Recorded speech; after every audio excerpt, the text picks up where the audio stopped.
Dah? Oke. Assalamualaikum warahmatullahi wabarakatuh. Salam sejahtera bagi kita semua. Salam, Om Swastiastu, Namo Buddhaya, dan salam kebajikan. Pertama-tama saya ucapkan rasa hormat saya kepada dosen pengampu mata kuliah Teknik Perencanaan Hutan, yaitu Bapak Endang dan Ibu Tin. Kami, selaku kelompok satu, ingin mempresentasikan hasil rancangan materi kami, yaitu manajemen hutan, dinamika tegakan, dan hasil hutan tanaman.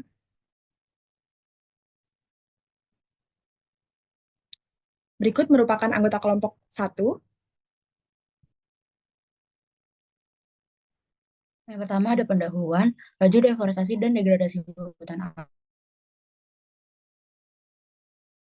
terus meningkat menyebabkan rendahnya pasokan kayu. Hal terbalik dengan permintaan akan produk hasil hutan, termasuk kayu, yang diyakini akan terus meningkat, baik dalam pasar negeri maupun pasar internasional. Penurunan daya dukung potensi kayu hutan alam menimbulkan kesadaran bahwa pemenuhan kebutuhan konsumsi kayu nasional tidak hanya bisa mengandalkan hasil dari hutan alam, sehingga perlu digalinya potensi dari sumber-sumber lainnya. Salah satunya hutan tanaman industri yang dibarengi dengan pengelolaan sumber daya alam yang terencana untuk hasil yang berkelanjutan.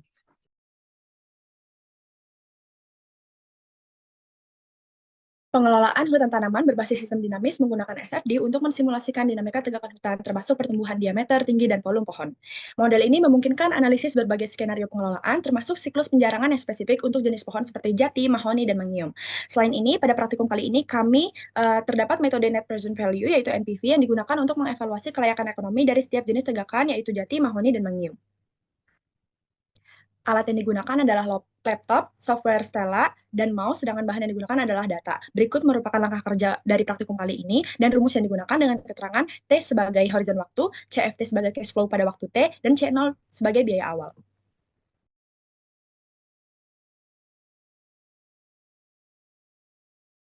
Nah, kemudian terdapat grafik laju pertumbuhan.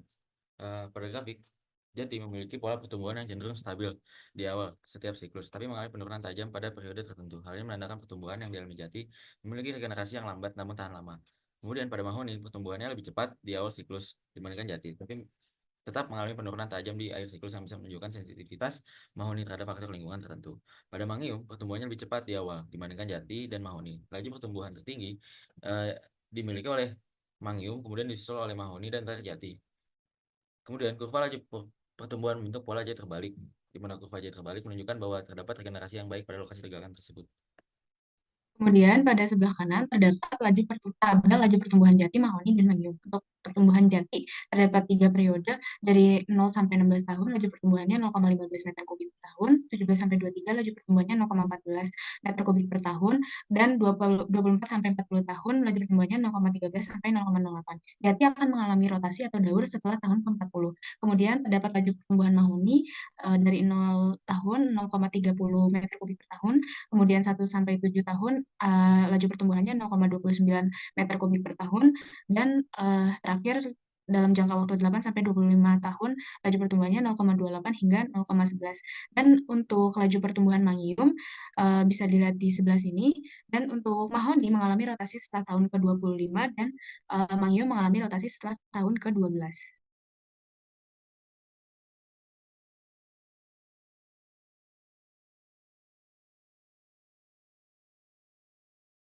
Baik, selanjutnya hasil panen dan penjarangan. Berdasarkan grafik di samping, didapat bahwa pada pohon jati terlihat pola panen dengan interval yang lebih tinggi, yaitu sekitar setiap 25 tahun.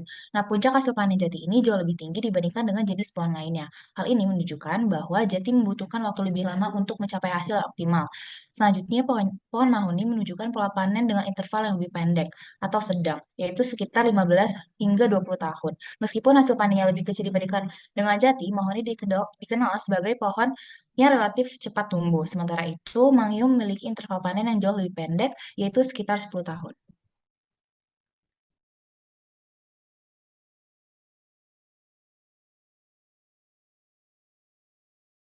Oke, selanjutnya ada volume penjarangan dan juga volume panen.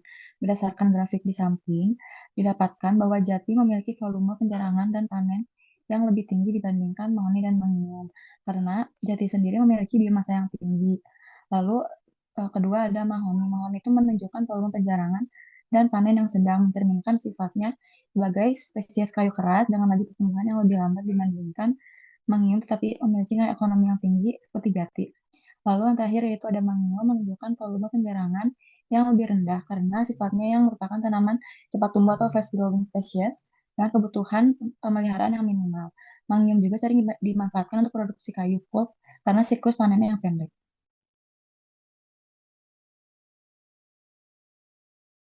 Selanjutnya, biaya penjarangan.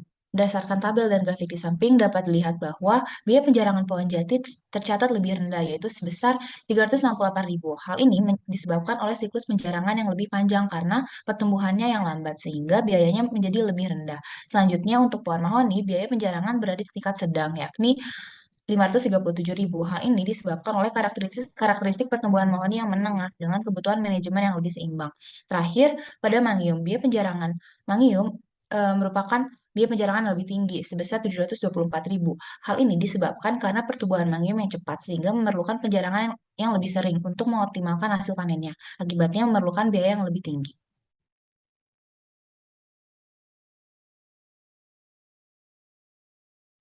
Oke, selanjutnya ada biaya panen. Berdasarkan grafik tersebut didapatkan bahwa jati memiliki densitas yang tinggi, sehingga memerlukan peralatan khusus untuk pemanenan, yang dapat menyebabkan peningkatan biaya operasional. Lalu interval waktu panennya juga tuh jarang, sehingga jati itu menyebabkan volume kayu yang dipanen per siklusnya lebih besar, sehingga total biaya dalam setiap siklusnya meningkat. Lalu pada mahoni memiliki pertumbuhan yang sedang dan kayunya cukup keras, sehingga biaya panennya lebih tinggi daripada mangium, tetapi lebih rendah daripada jati. Terakhir ada mangium yang memiliki biaya panen yang relatif rendah. Meskipun frekuensinya lebih tinggi, mangium memiliki laju rotasi yang pendek yaitu sekitar 6-8 tahun sehingga cocok untuk produksi pulp dan kertas. Lokasi penanaman mangium biasanya berada di kawasan yang lebih mudah diakses seperti HTI yang dapat menekan biaya transportasi.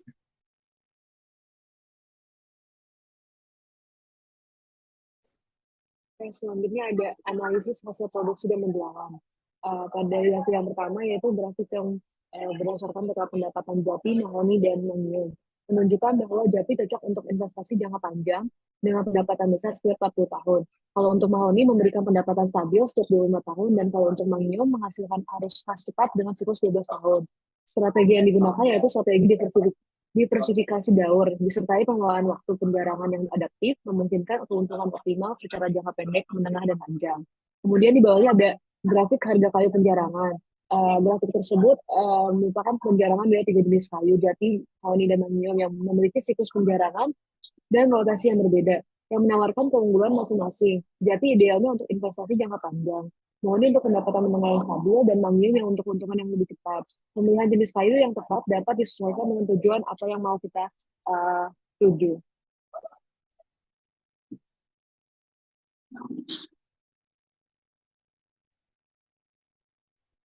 Selanjutnya ada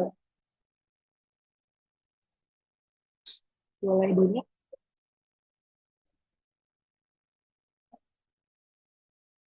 Dilanjutkan dengan harga kayu dari tiap jenisnya, yaitu untuk jati 1 juta, untuk mahoni 500.000, dan mangrove 200.000. Perbedaan harga kayu ini dipengaruhi oleh siklus rotasi, biaya produksi, dan permintaan pasar, di mana jati unggul untuk investasi jangka panjang dengan hasil bernilai tinggi. Sementara mahoni dan mangrove menawarkan relasi lebih cepat dan pendapatan yang lebih sering.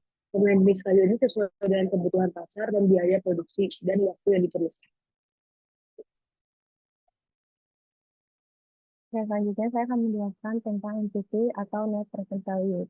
Jadi diperoleh dua grafik. Di sini ada NPV proyek total dan NPV proyek setiap jenisnya. Jadi nilai NPV proyek tertinggi terdapat pada jenis mahoni sebesar 43 juta dengan nilai NPV proyek total sebesar 74 juta di tahun ke-26. Jadi karena kedua NPV-nya lebih dari 0 atau bernilai positif, maka proyek yang dilakukan termasuk layak dan menandakan usaha yang dilakukan oleh perusahaan berkontribusi ekonomi yang signifikan bagi perusahaan. Dengan begitu, NPV dengan jenis pohon mahoni ini merupakan paling optimal dalam menjadi usaha kelayakan ekonomi proyek perusahaan. Selanjutnya untuk stock flow diagram atau SFD. Untuk SFD kali ini pada pemodelan ini ada 7 model. Yang pertama ada struktur tegakan. Untuk pemodelan struktur tegakan terdapat stok volume tegakan tinggal yang dipengaruhi oleh inflow pertumbuhan dan penanaman dan outflow panen dan penjarangan. Untuk inflow pertumbuhan dipengaruhi oleh volume tegakan tinggal dan laju pertumbuhan. Untuk penanaman dipengaruhi oleh jumlah bibit yang ada di awal yaitu sebesar 5 meter kubik per hektar. Untuk penjarangan dipengaruhi oleh volume tegakan tinggal yang akan memengaruhi volume penjarangan dan panen juga akan memengaruhi volume panen. Kemudian ada stock flow diagram untuk pemodelan biaya operasional penjarangan dan panen. Untuk biaya operasional penjarangan dan panen tersebut didapatkan dari biaya penjarangan yang didapatkan dari volume penjarangan dan biaya panen yang didapatkan dari volume panen. Kemudian ada biaya pengamanan hutan. Untuk pemodelan biaya pengamanan hutan terdapat stok jumlah penduduk yang dipengaruhi oleh natalitas dan mortalitas atau kematian dan pertumbuhan. Kemudian untuk boleh di next. Untuk selanjutnya yaitu ada pemodelan biaya pupuk. Untuk pemodelan biaya pupuk terdapat stok kualitas lahan yang dipengaruhi oleh inflow perbaikan kualitas lahan dan outflow degradasi lahan. Untuk inflow perbaikan kualitas lahan dipengaruhi oleh pemupukan dan mineralisasi alami. Kemudian biaya pengusahaan hutan tanaman untuk pemodelan tersebut didapatkan melalui akumulasi biaya pengamanan, biaya pemupukan, biaya penjarangan dan panen serta biaya penanaman. Kemudian didapatkan total biaya untuk pengusahaan hutan tanaman. Kemudian untuk pemodelan kelayakan ekonomi proyek terdapat stok untuk akumulasi hasil dalam mode GOS yang memengaruhi present value perusahaan yang akan memengaruhi net present value proyek. Kemudian yang terakhir ada SFD pendapatan bersih perusahaan. Untuk pendapatan bersih perusahaan merupakan total dari hasil penjarangan dengan hasil panen.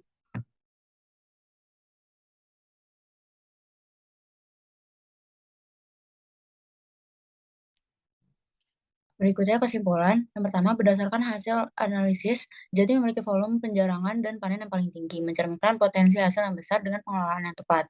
Hal ini disebabkan oleh biomasa jati yang tinggi dan nilai ekonomisnya yang unggul.